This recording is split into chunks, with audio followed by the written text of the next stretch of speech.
On the other hand, I'm up here even if you can't see me.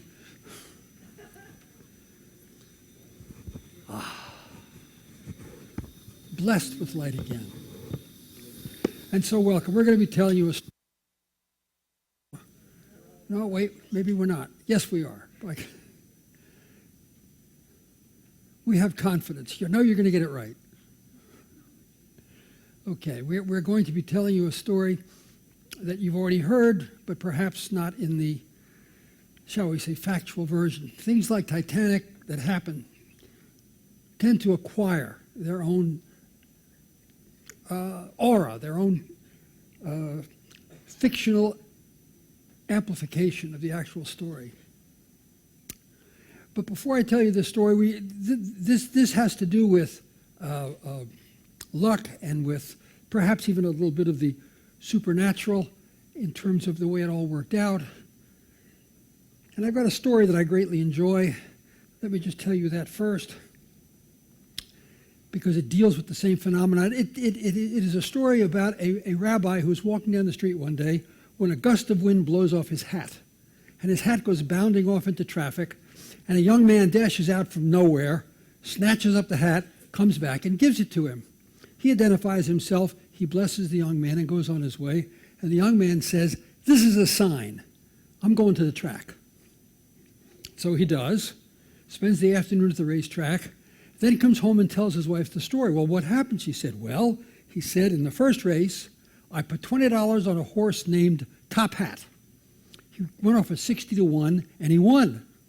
Oh, $1,200. Where's the money? Wait. Second race, there was a horse named Stetson. I put the whole $1,200 on him at 100 to 1, and he won. $120,000. Where's the money? Wait. In the third race, there was a horse named Chateau. I bet the whole $120,000 on Chateau, and he lost. Chateau, idiot, she says. Chateau is the French word for house. The French word for hat is chapeau. What horse won the race? He said, oh, it was some Japanese long shot, 100 to 1 shot named Yamaka.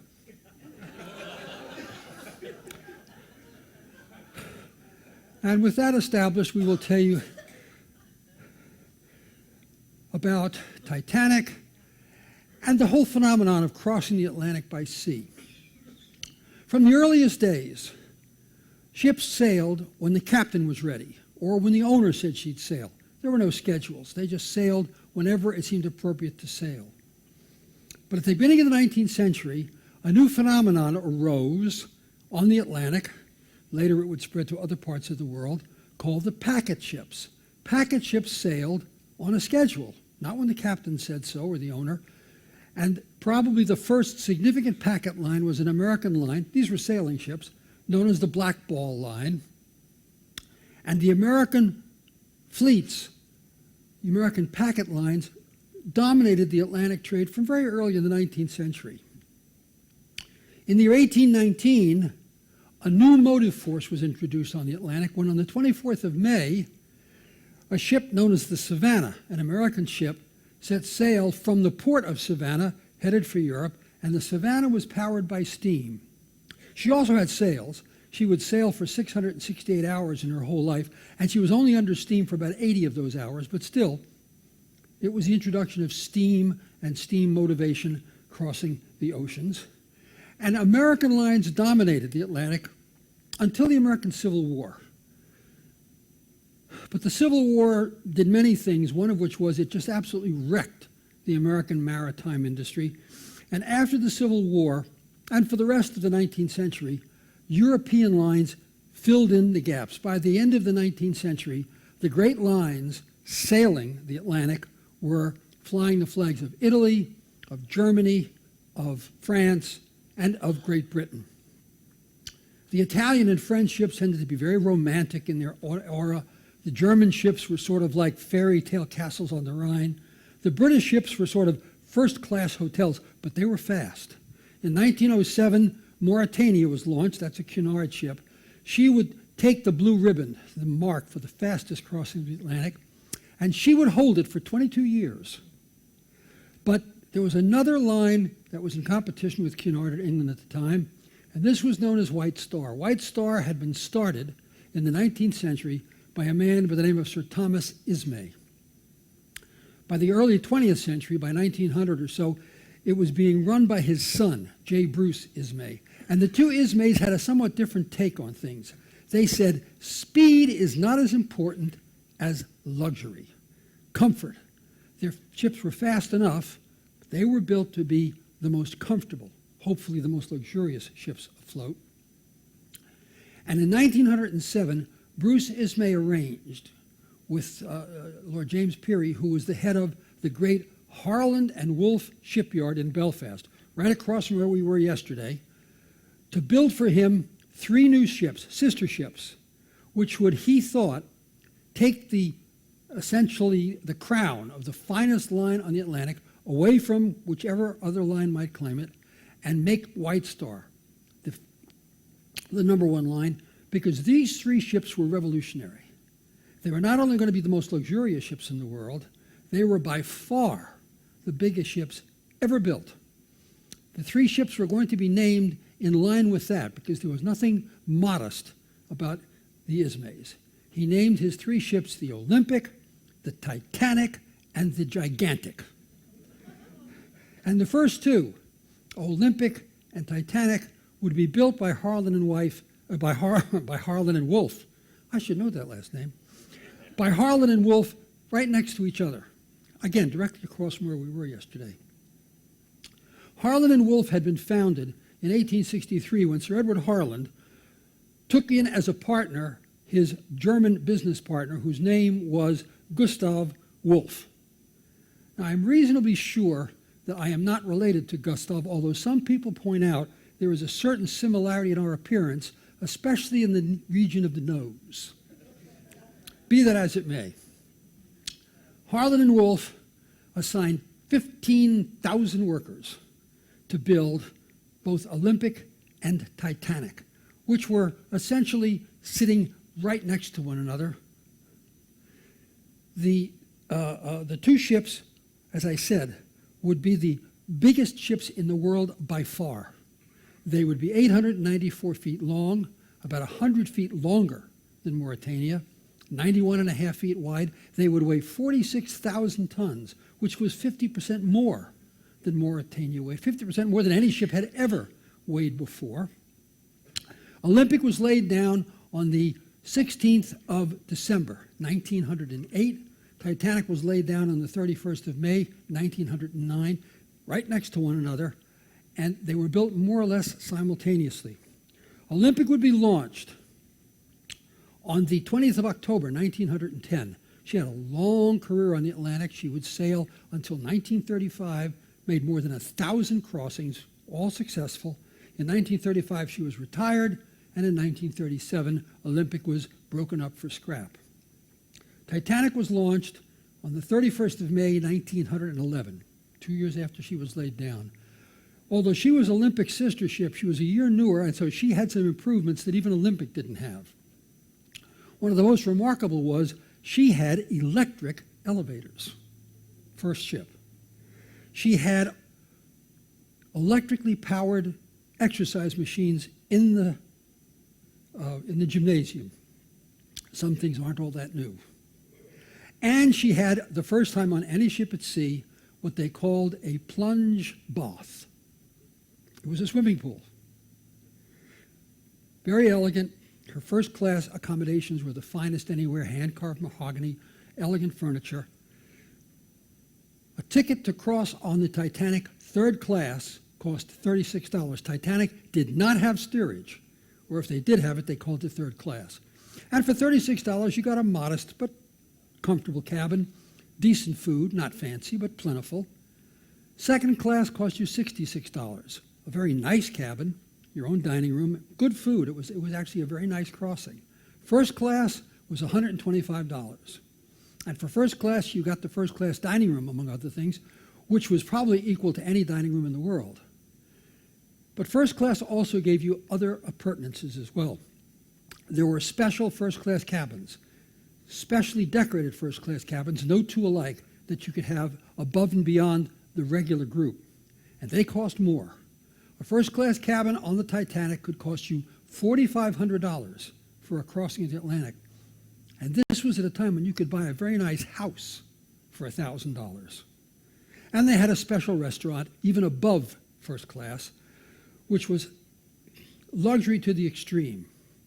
As a matter of fact, Titanic had every luxury available at the time except one, a very curious one. The British Mercantile Board controlled how ships flying the British flag would sail. Titanic was home ported in Southampton in England. Her crew and officers were all British. She was a British flagged ship, so she had to abide these rules. And the British rules were that any ship carrying passengers had a specific number of lifeboats it had to carry, and the definition was by weight. The highest class that the law specified was 10,000 tons and above. Titanic weighed 46,000 tons. These ships had gotten so big so fast that they sort of had overpowered British law. But British law said that a ship of 10,000 tons and above had to carry 16 lifeboats.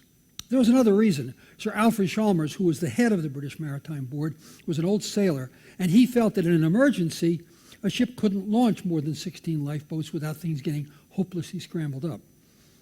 But Titanic was much bigger than that. Titanic was originally designed to carry 64 lifeboats. But her owners felt that 64 lifeboats would clutter up the boat deck, get in the way of the view. That's where the first-class passengers would stroll. And although Titanic was home ported in Great Britain with a British crew, Titanic was actually owned by a company that had bought White Star in 1904. And that company was called International Mercantile Marine, and it was headquartered in New Jersey in the United States. It was owned by J.P. Morgan. Titanic was actually an American ship, and her owners felt that 64 lifeboats was just hopeless. I mean, it would just get in the way of everything. And there were two reasons behind their thinking besides just vanity. The first was that she was going to sail the North Atlantic route. There are always ships on the North Atlantic route. If a ship got in trouble, you would just transfer your passengers to the boats, and there'd always be another boat nearby. You could just transfer them right across. So you didn't ever need to have everybody in the lifeboats at the same time. At least that was their thinking. And the other thing was, and it was their own fault, they brought out literature. It did not claim that the Titanic and her sister ships were unsinkable. What it did say, however, was, inasmuch as is humanly possible, they are designed to be unsinkable. But the word unsinkable is what sunk in. And after all, if your ship is unsinkable, you don't need lifeboats at all. But the law said they had to have 16, so they were generous. They put on board 18. 18 lifeboats would hold 1,122 people. Titanic could hold 3,400 people. When she sailed, her listed capacity was 2,222 people on board her. In fact, there were probably more. But even at that number, apparently neither British Mercantile Marine or the owners of Titanic realized if somehow she did sink, half of the people on board would have to go not into the lifeboats, which would be full, but into the sea. But I guess they just didn't think about that. In April of 1912, Titanic did her sea trials. She passed with flying colors. And on the 10th of April, she was in Southampton, her home port, to begin taking on her passengers. And her first class list was a pretty glittery list of passengers. She had on board, for example, the richest man in the world. He was Colonel John Jacob Astor. He was sailing, he was in his 40s, and he was sailing with his second wife, Madeline, who was 18. Some things never change. Benjamin Guggenheim was on board. Extremely elegant to the ends of elegance, as he always was, sailing with his personal valet. And an interesting couple were on board, Isidore and Ida Strauss. Isidore's father was an immigrant to the United States, penniless. He started a little store in a small town in Georgia. They built it up, and now Isidore and Ida Strauss owned R.H. Macy and Company. They were on board.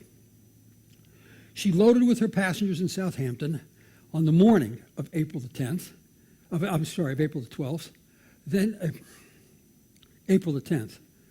I'm confusing myself. She sailed from Southampton across the Channel to Cherbourg, France. That afternoon, she loaded with more passengers in Cherbourg, including a rather interesting matron from Denver, Colorado. Her name was Mrs. J.J. Brown. Now, you all know who that is. She would later be termed the Unsinkable Molly. We'll get back to that. Overnight, she sailed again, this time for the town of Queenstown in southern Ireland. Today we call it Cobb. And there she picked up her third-class passengers, most of them. And here's an interesting insight. First-class and second-class passengers lost money.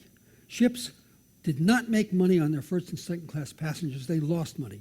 So much service, so many employees, so much luxury. They made their profit on the third class. More modest ticket prices, but more modest services as well. And so the morning of the 12th, she loaded with third class, and then she sailed for New York. She was a brand new ship with every modern convenience and every modern design, but in one rather ominous area, her design was not as good as it could have been.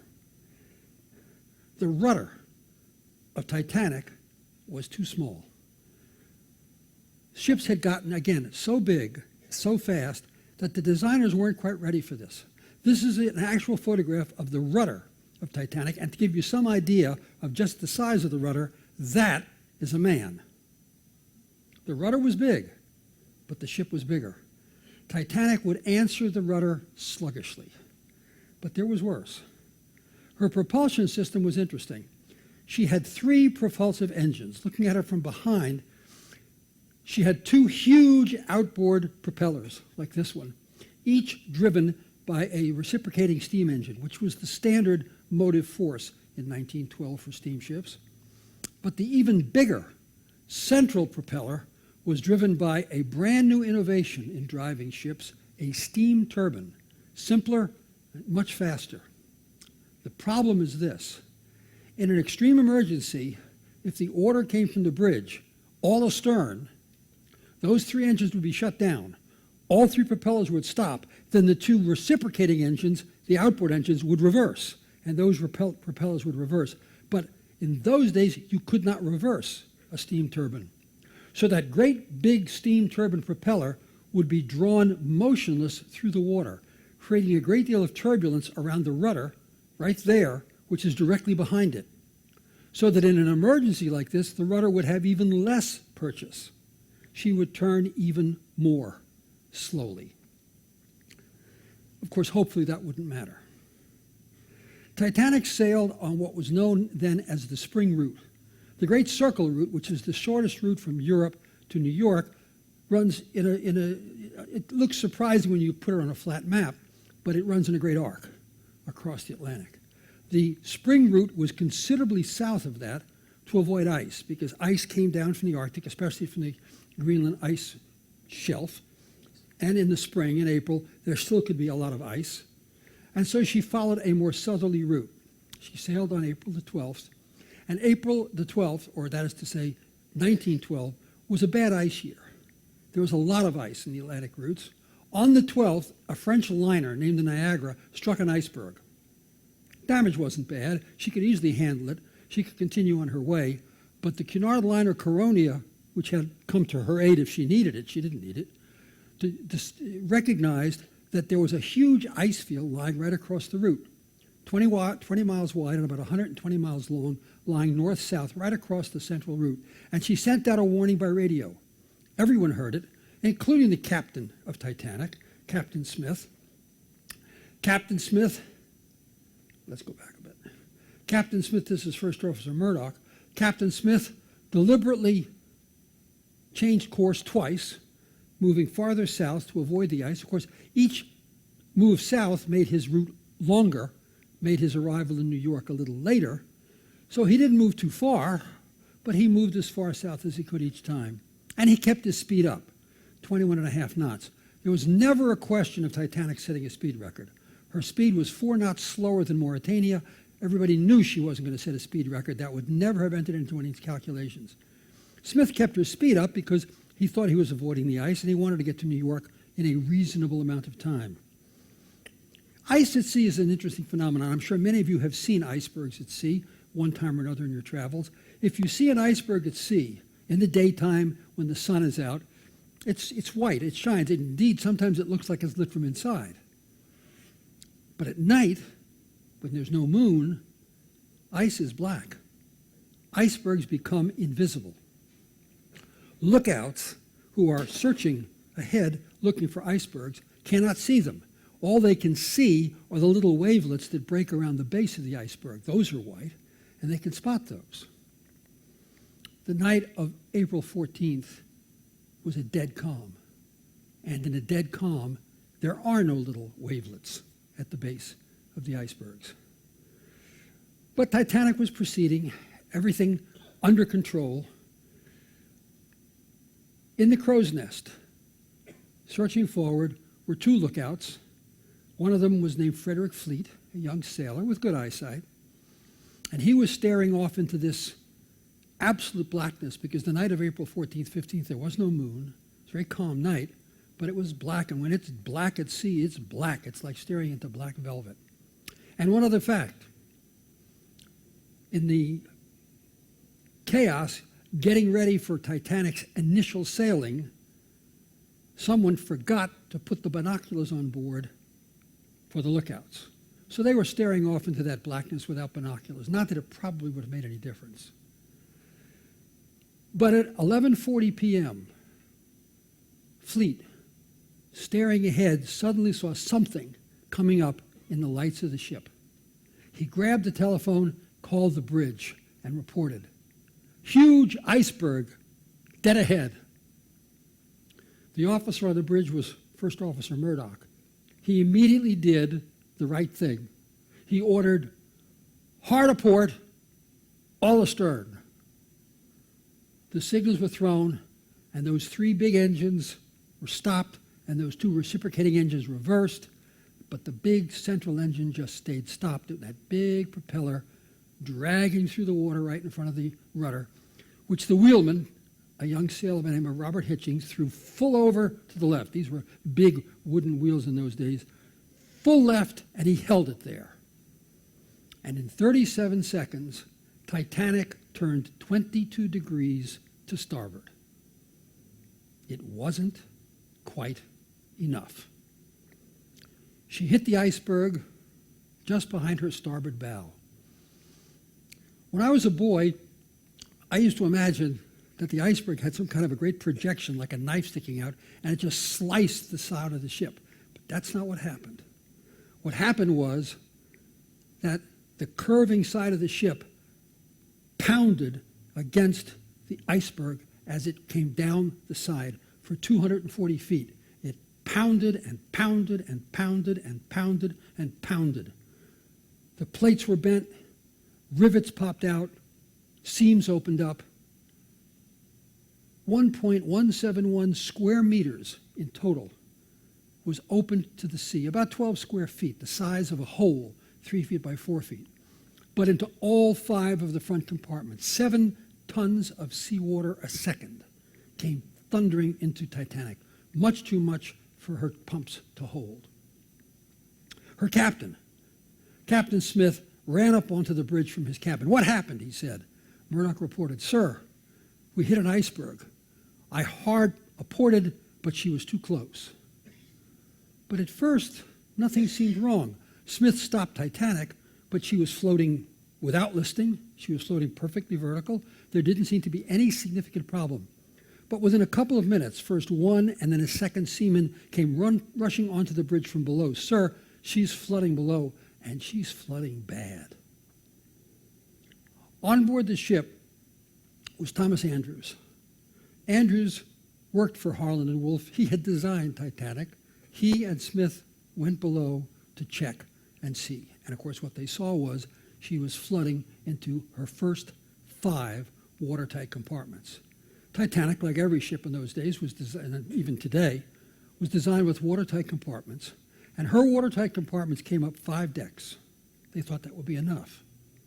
On the deck above that was the first-class dining room which had this magnificent sweep. It was very long, very dramatic. If they had carried the bulkheads up a sixth deck, it would have divided up that dining room. It would have broken that beautiful long vista, and they didn't think they needed it. So it was just 5 decks high. Andrews did some calculations. He knew that he had designed Titanic so that she could float with any 4 of her watertight compartments flooded. But this was 5 compartments, and worse than that, it was the first 5 compartments. He determined that the water pouring in forward would steadily pull her bow down, and ultimately it would pull her bow down so much that the water from compartment 5 would spill over the top of the bulkhead into 6, and then into 7, and there was no way to stop it. Titanic was doomed. He told Smith, "How long do we have?" Smith said. "An hour and a half," Andrews said. "Maybe 2, not much more." Smith came back up to the bridge. Titanic had radios. He went into the radio shack. She had 2 officers. First officer Phillips, that's Jack Phillips, second officer Harold Bride. "Boys," he said, "we're sinking. Get on the radio and call for help." Phillips began tapping it out. The universal signal for trouble at sea used to be CQD. In 1908, it had been changed into SOS, but the British operators still liked CQD. And so Jack began tapping out, "CQD, we are Titanic. We are sinking. Come immediately." And Bride said to him, "Jack, you ought to use SOS. This may be your only time." And so the messages changed. And most of the messages that are printed out now read, "CQD, we are Titanic. We are sinking. Come help. SOS. SOS, we are Titanic. We are sinking. Come help. CQD." They started tapping them out at about 25 minutes after 12. It's now April the 15th. 4 ships heard. The first ship to pick it up was the Olympic, her sister ship, but she was about 200 miles away, much too far.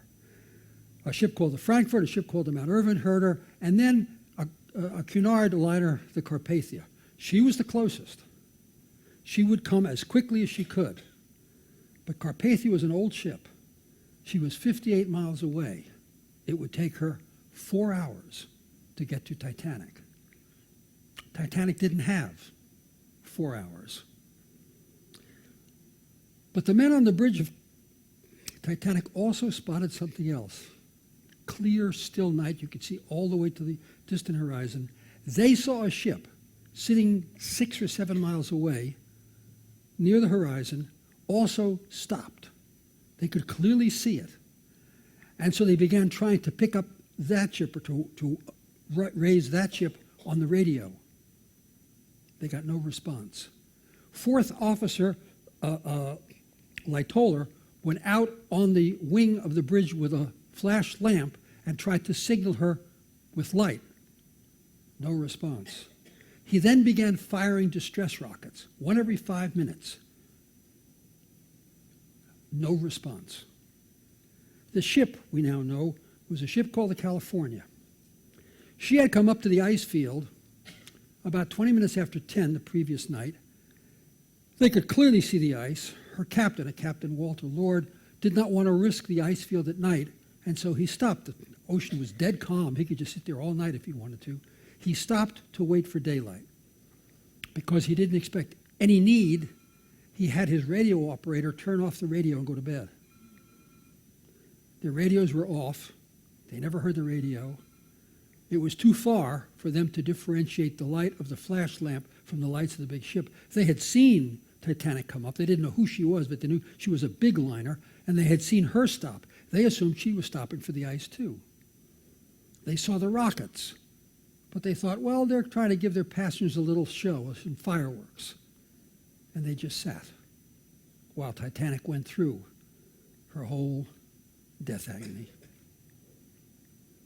Captain Smith ordered abandon ship. Stewards went down, walked down the corridors, knocked on every cabin door, informed the passengers, put on your life jackets, put on warm clothing, come up to the boat deck. But for the first 45 minutes or so, the Titanic was sinking. She never listed, and there was very little forward slope. You couldn't really tell that anything was happening. Most of the passengers, or at least a lot of the passengers, assumed this is just a drill. It's the middle of the night, it's cold out there, I don't want to go. And so they went very slowly. For the first 45 minutes or so, relatively few people showed up on the boat deck. On one side, First Officer Murdoch was in charge. His philosophy was women and children first. On the other side, it was Second Officer Lightoller. His philosophy was women and children only. On both sides, they sent out their first boats much less than half full. Lightoller's first boat went out with just 28 people in it, a 68-person boat. Murdoch's boats were no better than that. That's all the people there were. Interestingly enough, First Officer Lightoller learned a very interesting lesson that night. He survived, and on the 1st of June, 1940, now a retired naval officer, his little sailboat, the Sundowner, was on the beach at Dunkirk. He, along with hundreds of other British small boat operators, had crossed the channel to try and pick up the British soldiers from the British Army that was cut off by the Germans. Lightoller loaded his little sailboat.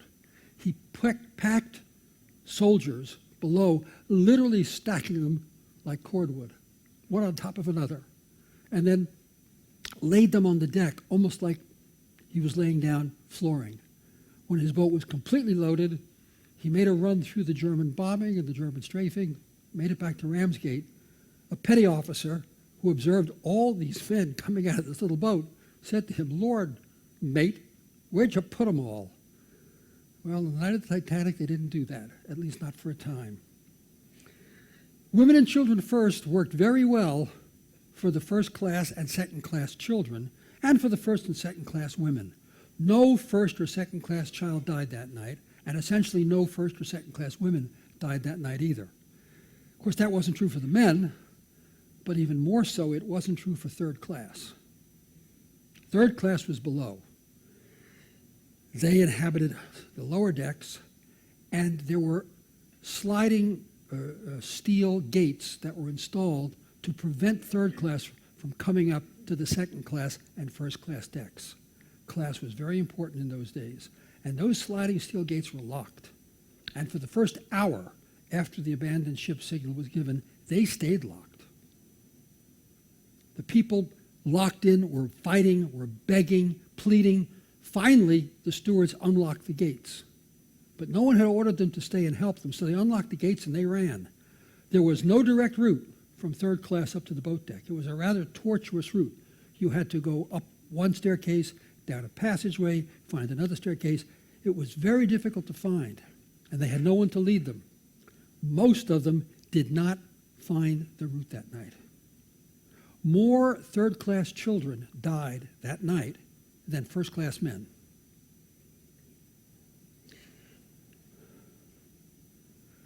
Bruce Ismay was on board. It was his line. It was the maiden voyage of his flagship. He and Thomas Andrews stood on the boat deck, watching the boats loaded, watching them get loaded, one by one, watching them be launched. By the middle of the abandoned ship period, many people were on the boat deck, and now hundreds and hundreds of people stood waiting, and there weren't enough seats for them all. As a matter of fact, the last lifeboat to be launched was lifeboat number 8. Ida Strauss had a seat in that lifeboat, and there was an empty seat next to her. It was the last seat in the boat. Officer in charge of the boat showed Isidore that seat.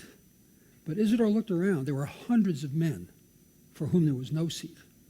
No, he said, I won't go, not before the others.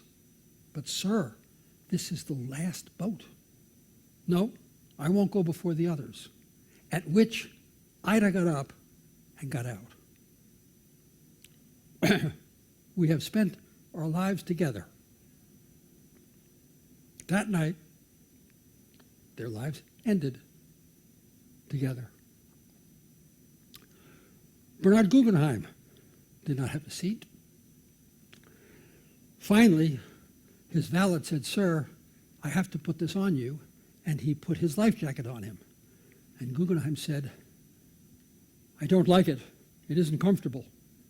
And so the valet took it off. And Guggenheim said, "We will die with our best clothes on, like gentlemen." And they did. Ismay watched.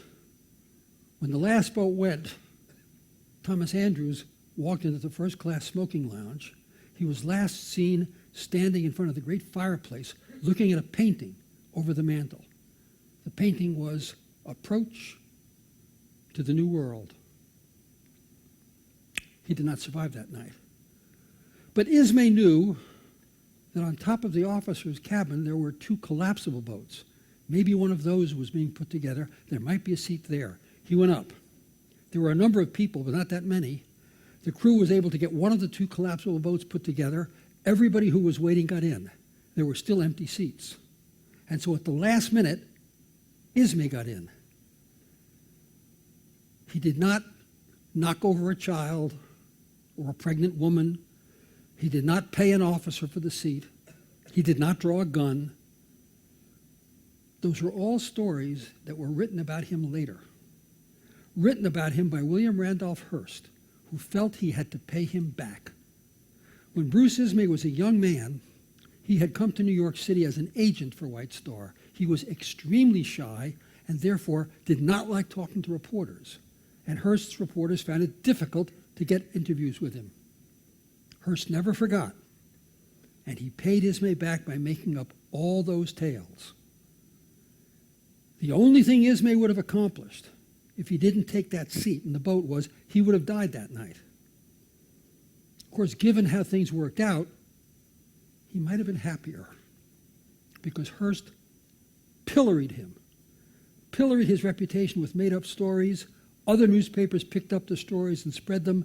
Other newspapers made up their own stories. They began calling him J. Brute Ismay. Somebody said that the flag of White Star should be the yellow liver of a coward. It got worse and worse. He was absolutely ruined in terms of his reputation. There was a hearing about a month after the sinking held by the British Maritime Board. The officer in charge was a Lord Mersey, and one of the people who testified was a man named A.C. Edwards, who was the consul for the Dock Workers Union. He was also a member of Parliament. And his testimony was so surprising that Lord Mersey said to him, "Are you saying to me, sir, that because Mr. Ismay was the head of the line, he should have gone to the bottom with his ship?" "Yes," Edwards said, "that is my opinion, and I do not shirk from it." Neither did anybody else. Ismay became the most reviled man in Britain. He was scheduled to retire from White Star in June of 1913. He offered to stay on to help them deal with the problem. They didn't want any part of him. No, he was forced to retire. He and his wife and their children retired to a very lovely home they had in County Galway in Ireland, a place called Costello Lodge. And for the next 25 years, his wife would give lovely dinner parties, which he never attended. The family would go to London from time to time to take in a parade or a celebration or a coronation. His wife and children would sit in the stands with friends. He would stand alone some distance away, anonymously, on the curb.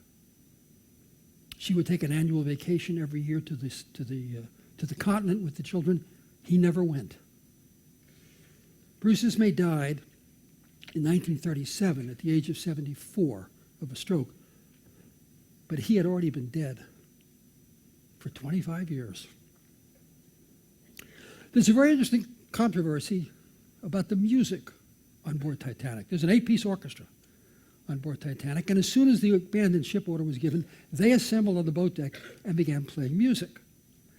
For about the first hour, they played peppy tunes, jazz, anything to keep the people's spirits up. But as things became more and more, shall we say, serious, as it became more and more obvious that a lot of people were not going to get into boats, as it got nearer the end, they switched to devotional music. And the controversy is, what is the last song played on board Titanic? The man who ran the orchestra, a man by the name of Wallace Hartley, once said, "If I'm ever on a ship that's sinking, the last song I'm going to play is 'Nearer, My God, to Thee.'" And a number of people in the lifeboats later testified that's what they heard. coming across the water. But experts like Walter Lord insisted that wasn't the right song. The last song they had played was the old English devotional hymn, Autumn. But all 8 members of the orchestra died that night, so that's a question that we will never know an answer to. Just after 2 o'clock in the morning, Captain Smith walked back into the radio room. Bride and Phillips were still at their keys, still tapping out this SOS, CQD. Boys, he said, you've done everything I asked of you. I release you from your duties. Now it's every man for himself. That's how it is in things like this. Good luck to you, boys. That night, Harold Bride survived. Jack Phillips did not. The Black Gang, the engine room, the engineers, the firemen, the stokers, she was coal-fired, stayed at their posts, continued working to keep the steam up so they could keep generating electricity. As the bow filled and went deeper and deeper in the water, the stern of the ship lifted out of the water. Her angle got steeper and steeper. And sometime after 2 o'clock in the morning, around 10 minutes after 2, the people in the boats could hear a terrible grinding noise inside the ship. Those immense machines, the boilers, the engines, never were built and braced to withstand that kind of an angle. And one by one, they broke loose and went cascading down through the hull, and they carried the Black Gang with them. Not a single member of the Black Gang survived that night. One of them was a man named Thomas Millar. He had worked at Harlan and Wolff. Then he had become a second assistant engineer on board Titanic. When he left his home to report to the Titanic for her voyage, he had 2 sons. He gave each boy a big, shiny penny. Pennies in those days were very big. And he said to them, boys, don't you spend these until I'm back and you can spend them with me. Well, of course, he never came back. His boys obeyed him. His great-granddaughter now has those 2 pennies. At about 15 minutes after 2, Bride testified, he saw Captain Smith dive off Titanic into the sea, one of the few points where the movie diverges from reality in terms of what actually happened. And then, about 20 minutes after 2, again with a terrible sound, the hull of Titanic itself failed. The angle was just too great. And between her last 2 funnels, the ship literally broke in half. The forward half, largely underwater to begin with, just dove for the bottom. The stern fell back on the water, sat there for a moment, and then quietly sank as well. And everything got very quiet. 18 lifeboats were floating on an empty sea. Hundreds of people, we don't know how many, were floating in the water. The water was 28 degrees, the freezing point of salt water. They weren't going to live long. But they were crying for help, many of them. And the boats could have easily gone back, and 2 of them did. Boat number 4 went back, picked up 5 people, 4 of whom survived. Boat number 4 went back, picked up 4 people, 3 of whom survived. Molly Brown was in boat number 6. It didn't go back. She was not the unsinkable Molly Brown. That wouldn't happen until much later, long after she was gone. The first unsinkable Molly Brown was in a TV special in 1957.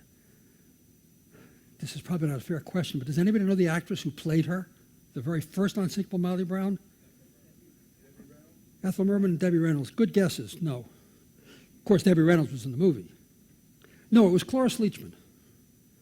The first unsinkable Molly Brown was Cloris Leachman. But if there was an unsinkable person on that ship, it wasn't Molly Brown. It was a nurse by the name of Violet Jessup. She worked for Cunard. She had sailed on Olympic. Olympic collided with another ship while she was on board. She transferred to Titanic. She was on board that night. She survived. She transferred to Gigantic, which by the time it was launched was in the midst of World War I, so her name was changed to HMS Britannic. she became a hospital ship, and in 1916, she struck a mine in the Mediterranean and sank, and Violet survived that one too. Violet Jessup is the unsinkable. In any case, just after 4 o'clock in the morning, Carpathia arrived. She picked up the survivors, 705, the people in the lifeboats. They were still alive. And she brought them all back to Halifax, Nova Scotia.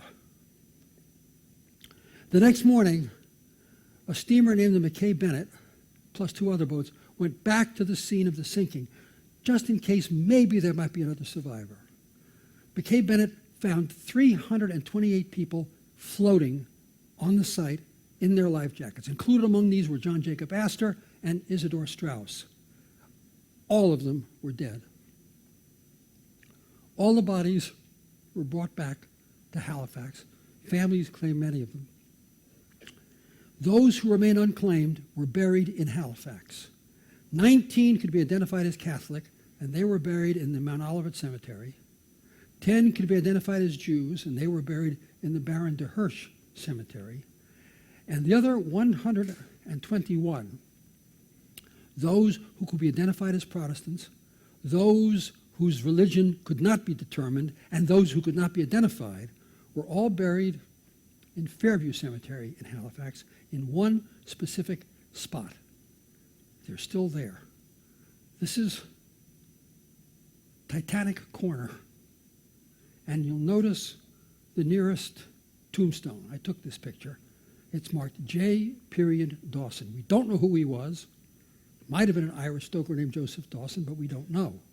What we do know is that James Cameron, the man who made the movie Titanic, came to this cemetery before he made the movie. And he saw that tombstone, and apparently he liked it so much that he named his hero Jack Dawson, which wouldn't be all that interesting, except that now young people have made this a site for pilgrimage. They come, they leave notes, they leave messages, they leave flowers, either to honor someone who has no knowledge whatsoever of what happened, or more likely to honor Leonardo DiCaprio, who played the part, who couldn't care less.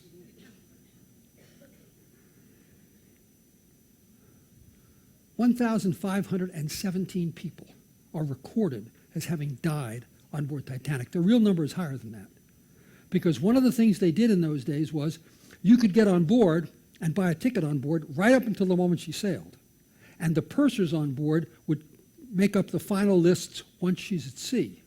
Well, that they did, but those records have never been recovered. So we know at least 1,517 people died on board Titanic. But even at that number, that is the largest number of people ever to die in a transportation disaster anywhere in the world at any time in peacetime. There have been bigger death lists for ships sunk during the war, but in peace, Titanic holds the record, sadly. Which brings me to an interesting question. Why has Titanic remained so significant, so important? Why do we remember this ship that sank 103 years ago? A lot of people have died since. This is the bloodiest century in world history. I think there are 2 reasons. Not only was she, number one, the most luxurious, the finest, but more importantly, the 100 years before her, which we can more or less say was the 19th century, were a period of enormous success by man. We conquered nature. We built the railroads. We built the telegraph. We invented the radio. We built the airplane. We conquered time. We conquered distance. We conquered everything. Nature was ours. And then the world's finest ship sinks on her maiden voyage. The 19th century ended. World War I began 2 years later. And our age of arrogance has been replaced by an age of cynicism. We're still in it today. That's why we remember Titanic. Titanic is a doorway between a very confident past and a less than confident present. As far as the future is concerned, I don't know. Fortunately, I don't have to worry about the future. In any case, this brings me to the end of this story. In just a minute, I'll be able to take some questions. But let me just point out, first of all, this story comes from an album we call Transatlantic Tales. We have 16 of these albums, 122 stories from all around the world. And they're available in Apropos Shop if you're interested. We have handouts there that list all the albums, all the lectures. Pick one up if you're interested. Look it over. Perhaps there might be something there you might like to have. Tomorrow morning, we will talk about our destination, which is Reykjavik. Reykjavik and the people who founded it and their life, which we all know about, but maybe not accurately, and that is the Vikings. So tomorrow morning, 10 o'clock, we'll be talking about Reykjavik, Iceland, and the Vikings. I hope to see you all for that. Now, anyone have any questions about today? What was the amount that died?